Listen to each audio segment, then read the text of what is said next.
بسم الله الرحمن الرحيم ألف لام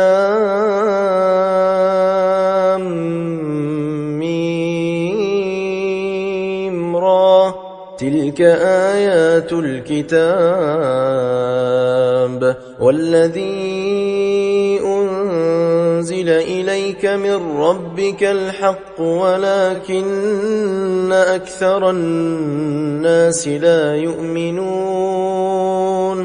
الله الذي رفع السماوات بغير عمد ترونها ثم استوى على العرش وسخر الشمس والقمر كل يجري لأجل مسمى يدبر الأمر يفصل الآيات لعلكم بلقاء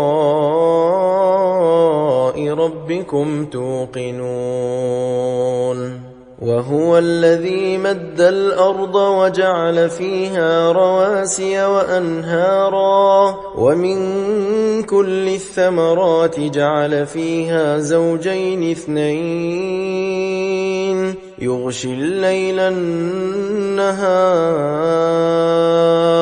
إن في ذلك لآيات لقوم يتفكرون وفي الأرض قطع متجاورات وجنات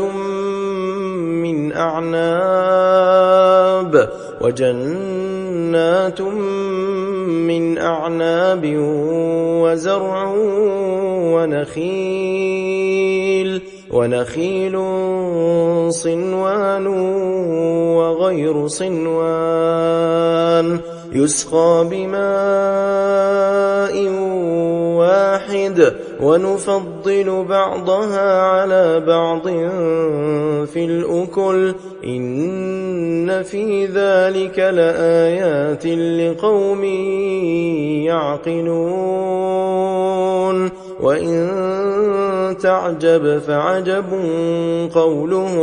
فعجب قولهم أإذا كنا ترابا أإنا لفي خلق جديد أولئك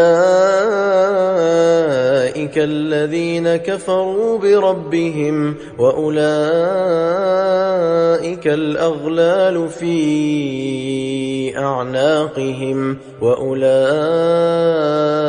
أصحاب النار هم فيها خالدون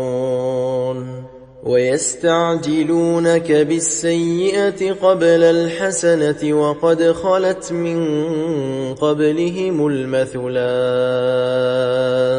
وإن ربك لذو مغفرة للناس على ظلمهم وإن ربك لشديد العقاب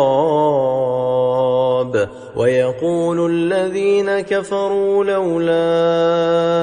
أنزل عليه آية من ربه إنما أنت منذر ولكل قوم هاد